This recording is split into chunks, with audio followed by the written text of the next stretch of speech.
اور ایک حدیث مبارکہ میں ہے کہ جب بندہ نماز کی تکبیر کہتا ہے یعنی نماز شروع کرتا ہے تو اللہ تعالیٰ اپنی ذات سے اس کی طرف متوجہ ہو جاتے ہیں، بس اس بندے سے اللہ تعالیٰ رخ نہیں پھیرتے یہاں تک کہ وہ بندہ اپنا رخ پھیر لے یا کوئی بری بات کہے. یعنی جب تک بندہ خود اپنا رخ نہیں پھیر لیتا اللہ تعالیٰ اس کی طرف اپنا رخ کر کے ہی رہتے ہیں. اس لیے نماز کے بعد تھوڑی دیر بیٹھنا، ذکر کرنا یا دعا کرنا یہ ہمارے مشائخ کا معمول رہا ہے. ایک حدیث مبارکہ میں ہے کہ جب بندہ نماز میں کھڑا ہوتا ہے اس کے لیے جنت کے دروازے کھول دیے جاتے ہیں اور اس کے پروردگار کے درمیان کے پردے اٹھا دیے جاتے ہیں. بندے اور اللہ کے درمیان کے پردے ہٹا دیے جاتے ہیں اور بندے کو گویا نماز میں اللہ کا دیدار نصیب ہوتا ہے. اچھا، ایک بات کو ذہن میں رکھیے کہ محبوب سے اگر ملاقات ممکن نہ ہو تو لوگ اپنے تصور میں محبوب سے ملاقات کرتے ہیں.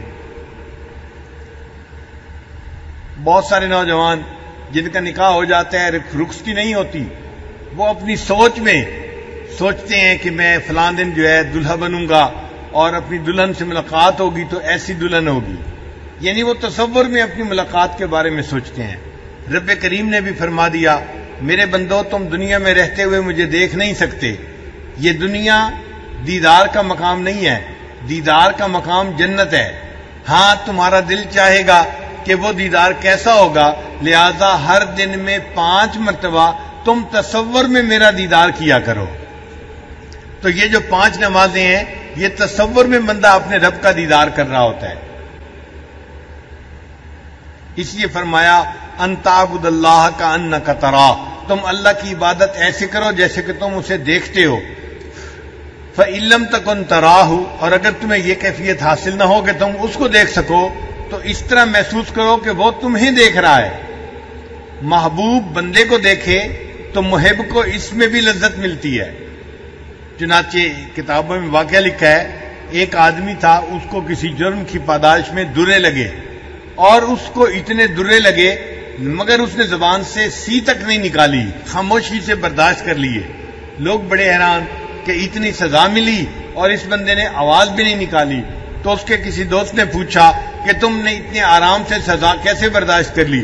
اس نے کہا کہ میں نے سنا تھا کہ میرا محبوب بھی دیکھنے کے لیے آیا تھا، میں نے اس لیے سزا برداشت کر لی، میں نے اپنی منہ سے آواز نہیں نکالی کہ پتہ نہ چلے کہ سزا ہو رہی ہے. تو محبوب دیکھ رہا ہو تو بھی محب کی کیفیت کچھ اور ہوتی ہے. تو یا تو محب محبوب کو دیکھے، یہ سب سے اعلیٰ قسم ہے، اس کو مشاہدہ کہتے ہیں. اور دوسرا اس کو مراقبہ کہتے ہیں کہ بندہ یہ محسوس کرے کہ محبوب مجھے دیکھ رہا ہے.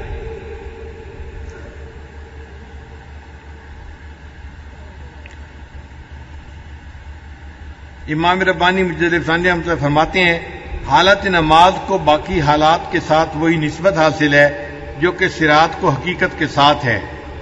آگے فرماتے ہیں، تمام حالات کو نماز کی حالت کے ساتھ وہی نسبت ہے جو کہ صورت کو حقیقت کے ساتھ ہے. مثلا جو صورت کے آئینہ میں منعکس ہے اس کو اپنی اصل کے ساتھ ظاہری مماثلت و اسمی مشارکت کے سوا اور کوئی مساوات حاصل نہیں. جو کیف و ذوق نماز سے پیدا ہوتا ہے وہ تمام اذواق و کیفیات سے ممتاز ہے. پھر نماز کے اندر جو قرآن پاک پڑھنا ہے وہ نماز کے باہر قرآن پاک پڑھنے سے زیادہ افضل ہے. ان قرآن الفجر کان مشہودا، قرآن مجید کی تلاوت کرنا گویا اپنے پروردگار کے ساتھ بات کرنا ہے. خاص طور پر جو تلاوت نماز میں واقع ہو وہ اور ہی درجہ رکھتی ہے اور بہتر ثمر دلاتی ہے. مکتوبات معصومیہ میں لکھا گیا. ہمارے سلسلہ عالیہ کے ایک بزرگ تھے امام جعفر صادق رحمت اللہ علیہ. ایک مرتبہ نماز پڑھ رہے تھے کہ بے ہوش ہو کر گر پڑے. جب ہوش میں آئے تو ان سے دریافت کیا گیا. انہوں نے فرمایا کہ میں قرآن مجید کی ایک آیت کو بار بار پڑھ رہا تھا یہاں تک کہ اس آیت کو میں نے متکلم سے خود سنا. یعنی نماز میں کیفیت تھی، ایک آیت کو بار بار وہ مزے میں پڑھ رہے تھے، لوٹا رہے تھے. کہتے ہیں لوٹاتے لوٹاتے ایک ایسی کیفیت آئی کہ میں نے گویا اللہ سے اس آیت کو خود سنا. حافظ ابن حجر رحمۃ اللہ علیہ نے منہبیات میں حضرت عثمان غنی رضی اللہ عنہ سے روایت کی ہے کہ جو شخص اوقات کی پابندی کے ساتھ نماز پڑھے اللہ تعالیٰ اس کو 9 انعام عطا فرماتے ہیں۔ پہلا، اس کو اپنا محبوب بنا لیتے ہیں جو پابندی سے نماز پڑھنے والا ہو۔ دوسرا، اس کو جسم کی تندرستی عطا فرماتے ہیں۔ تیسرا، اس کے گھر میں برکت عطا کرتے ہیں اور فرشتے اس بندے کی حفاظت فرماتے ہیں۔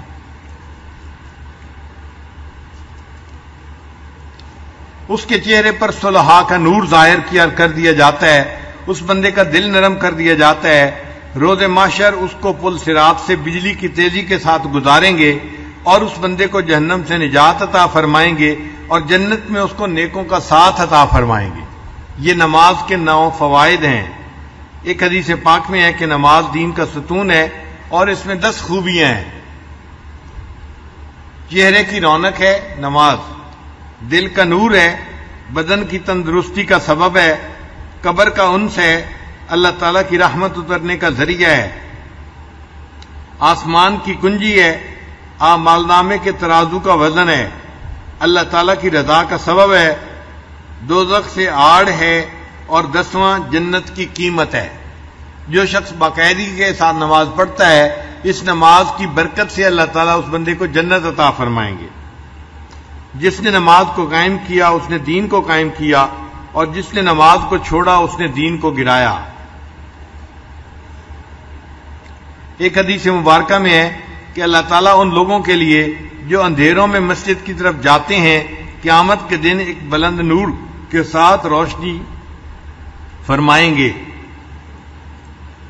ایک حدیث پاک میں ہے اندھیروں میں مساجد کی طرف چلنے والے وہی لوگ ہیں جو اللہ تعالیٰ کی رحمت میں داخل ہونے والے ہیں۔ ایک حدیث مبارکہ میں ہے کہ جب کوئی جماعت کے ساتھ نماز پڑھتا ہے پھر وہ کسی حاجت کا سوال کرتا ہے تو اللہ تعالیٰ غیرت کرتا ہے کہ وہ بے مراد واپس لوٹے، اللہ تعالیٰ اس بندے کی حاجت کو پورا کر دیتے ہیں۔ ایک حدیث پاک میں ہے کسی شخص کو اپنے گھر میں نماز پڑھنے کا ثواب 1 نماز کے برابر، محلے کی مسجد میں نماز پڑھنے کا ثواب 25 نمازوں کے برابر، جامع مسجد میں نماز پڑھنا 500 نمازوں کے برابر، مسجد اقصی میں نماز پڑھنا 5000 نمازوں کے برابر ہے، اور مسجد حرام جہاں بیت اللہ ہے وہاں نماز پڑھنا 1,00,000 نمازوں کے برابر ہے۔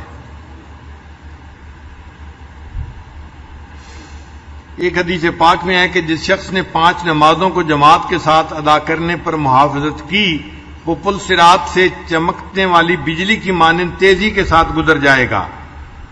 اللہ اس کا حشر سابقین کے پہلے گروہ میں فرمائیں گے۔ ہر روز و شب میں ان نمازوں پر محافظت کرنے والے کے لیے ایسے 1000 شہید کی مانند اجر ہوگا جو اللہ کے راستے میں شہید کر دیے جائیں، یعنی نماز باقاعدگی سے پڑھنے والوں کو 1000 شہیدوں کا ثواب عطا کیا جائے گا۔ پھر نماز جو ہے اس کو تعدیل ارکان کے ساتھ پڑھنا۔ تعدیل ارکان کہتے ہیں رکوع سجود کو ٹھہر ٹھہر کے تسلی کے ساتھ ادا کرنا۔